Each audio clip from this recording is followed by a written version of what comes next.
Hey, what's up, buddies? This is me, Ankit Samani from your platform Set Store by Podcast. Welcome you all to एक बहुत ही brand new video.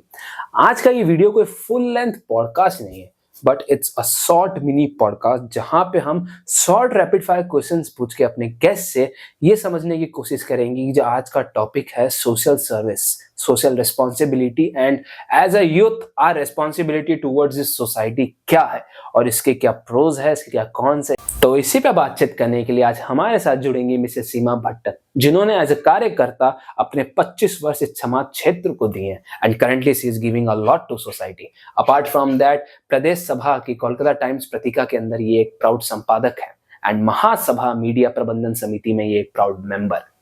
इन्हें लेखक और गायन का भी काफी शौक है, विच मीन्स आर्ट के साथ साथ ये सोसाइटी को भी अपना काफी कुछ दे रही है। Apart from that, I really hope कि इस वीडियो के थ्रू हम लोग ये तो सीख के जाने वाले हैं कि सोशल रिस्पॉन्सिबिलिटी और सोशल कर्तव्य आखिर होता क्या और एज अ यूथ हमें सोसाइटी को क्या क्या प्रदान करना चाहिए और व्हाट आर आवर रिस्पॉन्सिबिलिटीज। तो अगर ये वीडियो अच्छी लगी तो लाइक और सब्सक्राइब जरूर करना और तब तक के लिए रिसर्च, रिबिल्ड, रीग्रो।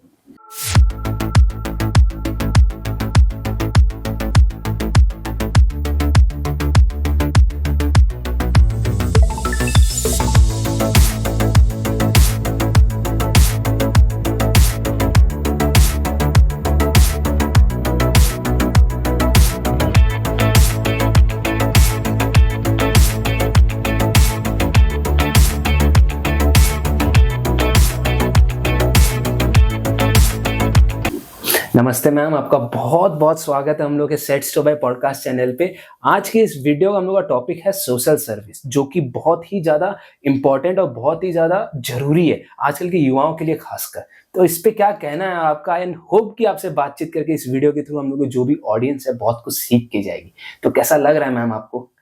बहुत अच्छा लग रहा है कि मैं इस माध्यम से अपने कुछ विचार आप सबसे साझा कर सकूं।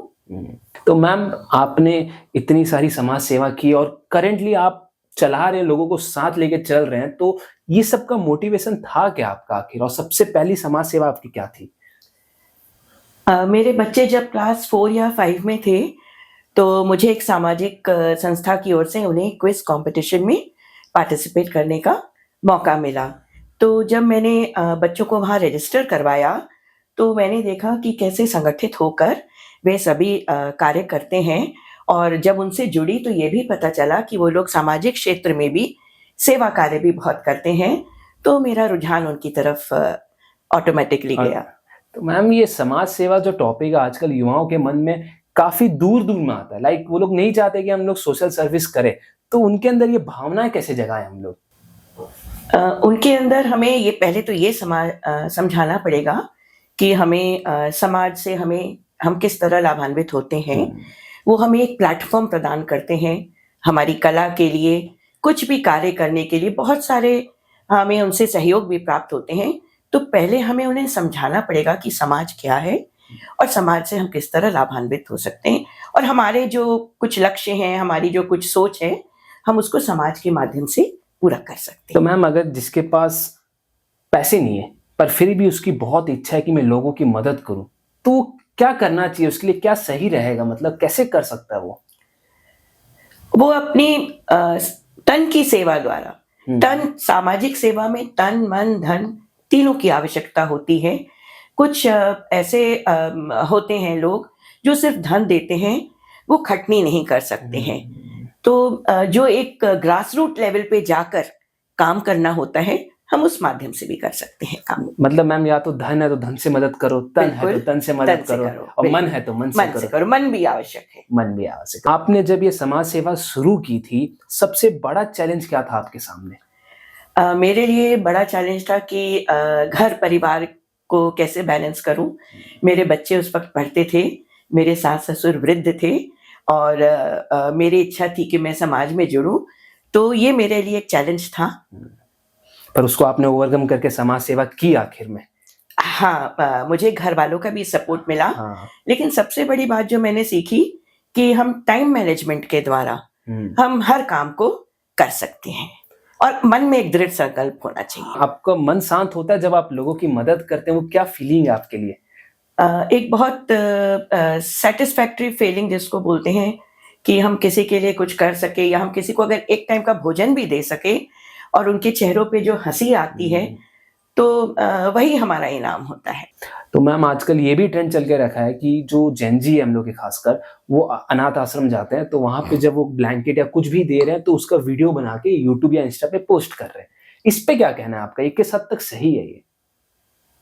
मुझे लगता है ये बहुत ज्यादा गलत नहीं है, क्योंकि किसी किसी के लिए तो ये प्रेरणा का माध्यम बनता ही है।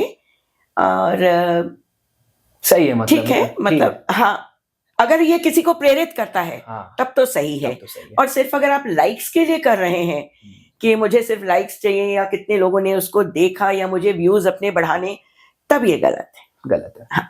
तो मैम आजकल के युवा है जो खासकर हम लोग की जेनजी जनरेशन है, वो घर से दूर रहते हैं और माँ बाप से कम कनेक्शन रखते हैं, इस पे क्या कहना है आपका? मेरा कहना है कि उनको माँ बाप से जुड़े रहना चाहिए। सिर्फ व्हाट्सएप के माध्यम से नहीं, आप दिन में कम से कम 5 मिनट तो दे ही सकते हैं कि यदि आप सिर्फ ये पूछ लें कि आप कैसे हो, आपको कुछ चाहिए क्या, इतना ही उनके लिए बहुत होता है। तो मैम आजकल के युवाओं के मन के अंदर ये भी है कि खुद अकेले जिएंगे, खुद साथ, किसी को साथ लेके नहीं चलना, अकेले जिएंगे, अकेले मजे करेंगे।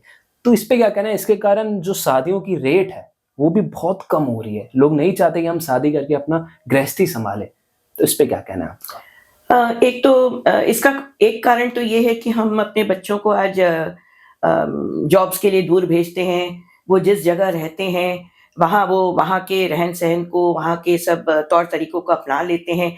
उनके पास सब कुछ करने की फ्रीडम होती है। लेकिन ये तो जीवन हो गया कि सिर्फ हम अपने लिए जी रहे हैं। लेकिन जब तक हमारे जीवन में कोई लक्ष्य नहीं हो, कोई उद्देश्य नहीं हो और सिर्फ अपने लिए जिए तो क्या जिए। किसी के भी चेहरे पे यदि हम मुस्कान ला सकें और उसके लिए खुशी के 2 पल ला सकें तो वो समाज सेवा के माध्यम से ही होगा। तो मैम आपको क्या लगता है हम लोग युवाओं के ऊपर सोशल रिस्पॉन्सिबिलिटी क्या होनी चाहिए? युवाओं को भी समाज के उत्थान की और समाज सेवा की रिस्पॉन्सिबिलिटी अपने ऊपर वहन करनी चाहिए। मतलब मैम जैसे हम लोग अगर कोई ऑफिस या कोई कॉलेज की तरफ जाते हैं, कोई बेगर आ जाता है हम लोग के सामने, वो बोलते हैं कि भैया कुछ दे दीजिए, एज अ स्टूडेंट क्या करना चाहिए हम लोग को? देखिए, अगर उसके हाथ पैर सलामत है और उम्र सही है तो आपको उसको गाइडेंस देना चाहिए कि कुछ काम करे। और यदि सच में उसके अंग यदि खराब हो रखे हैं या बहुत ही वृद्ध है तो बिल्कुल सेवा करनी चाहिए। बिल्कुल।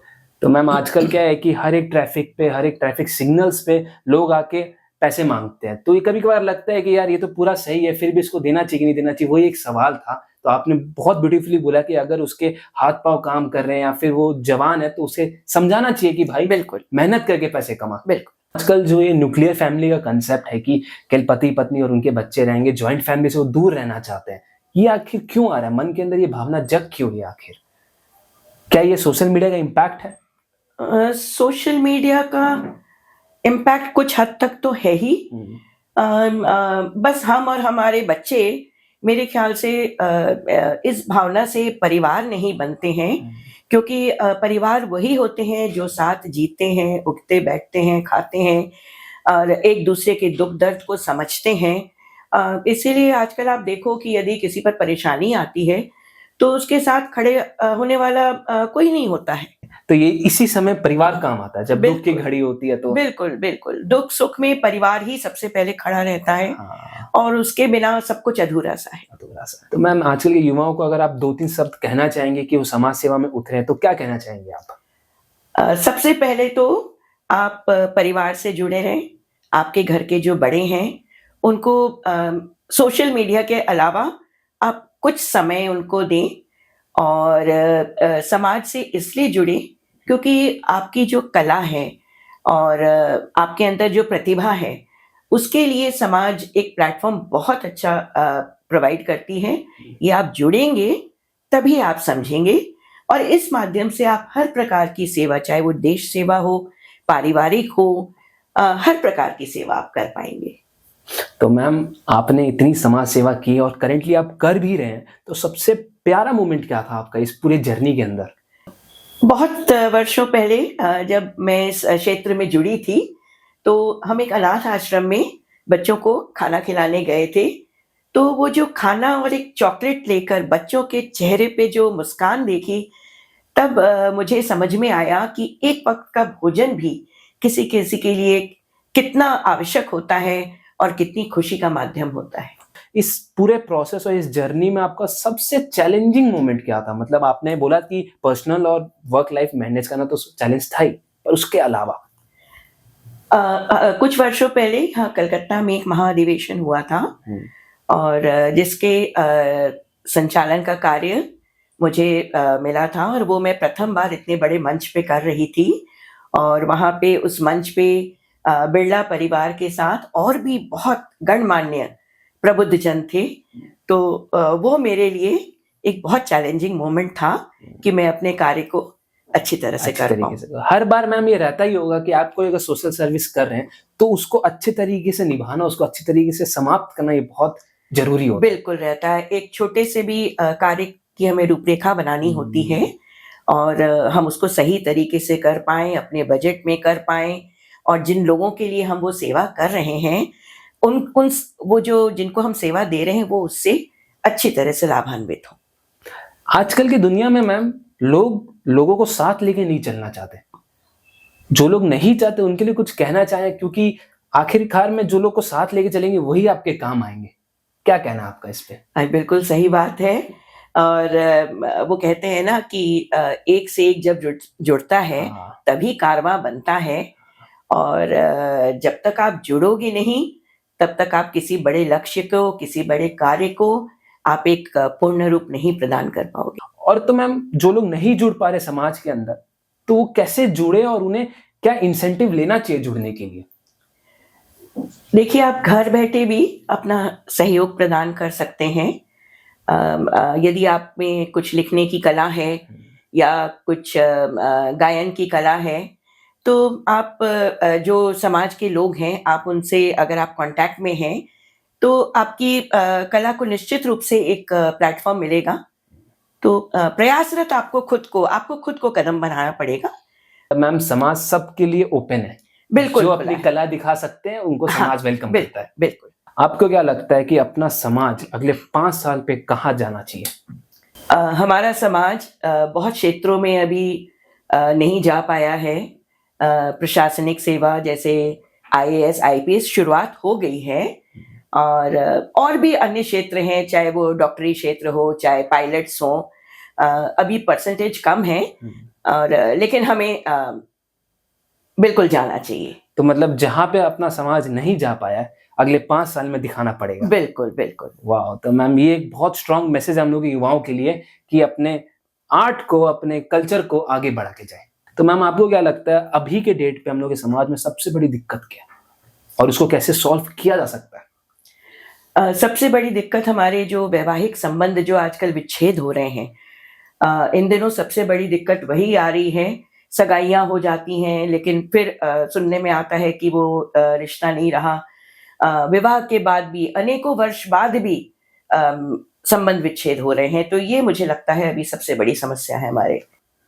हमें उन्हें जो एक विवाह की जो गरिमा है या जो हमारे जो संस्कार हैं या हमारी सनातन संस्कृति में जो उसकी महत्व है, हमें उसे समझाना पड़ेगा और साथ-साथ बच्चों को अपने अंदर एक सहनशीलता, एक दूसरे के प्रति सम्मान और ये ईगो हटाना पड़ेगा।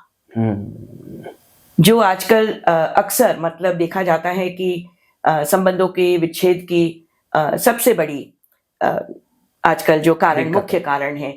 इसके अलावा जो अत्यधिक दिखावा भी, ये भी हमें बच्चों को समझाना पड़ेगा कि अत्यधिक दिखावे में भी नहीं जाना चाहिए। एक दूसरे से ऊपर होने की होड़ में नहीं जाना चाहिए। तो मैम यही हम लोग की आज बातचीत थी, पर जाते-जाते अगर आप कुछ युवाओं को स्ट्रॉन्ग मैसेज, लास्ट 2 ही मैसेज कि समाज सेवा के अंदर वो क्या कर सकते हैं? आज के युवाओं को मैं कहना चाहूँगी कि सबसे पहले तो आपके घर के जो बुजुर्ग हैं, उनको आप दिन का 5-10 मिनट आप उनको ज़रूर दें अपनी तरफ से। इसके अलावा आपके पास समय तो निश्चित रूप से रहता है, आप अपना भी मनोरंजन करें, लेकिन कुछ समय आप क्योंकि जो परिवार होते हैं वही परिवार ही मिलके समाज बनाते हैं। तो अगर आप चाहते हैं कि आपका समाज आगे बढ़े, उसका नाम हो, तो आपको स्वयं को उसमें जुड़ना पड़ेगा और उसका उत्थान आप तभी कर सकेंगे। वहाँ क्या आवश्यकताएं हैं, आपको स्वयं को आप देखेंगे कि आपके बहुत सारे लक्ष्य जो हैं समाज से जुड़ने से पूरे होंगे। और इसके साथ साथ समाज में जुड़ते हुए आपको अपने देश के प्रति भी समर्पित भाव दिखाने चाहिए। जब छोटा सा भी मौका मिले आपको, तो बिल्कुल ईमानदारी से उसको निभा जाए। वाह मैम, बहुत मजा आया आपसे बातचीत करके। आई होप कि इस वीडियो के थ्रू हम लोग के युवाओं के अंदर कुछ भावनाएं आएंगी, आपसे लोग सीख के जाएंगे कि समाज सेवा के अंदर लोग कितने आगे जा सकते हैं। आशा करती हूँ हाँ। कि मैं युवाओं को कुछ प्रभावित कर सकूं। हाँ, वाह मैम, धन्यवाद मैम।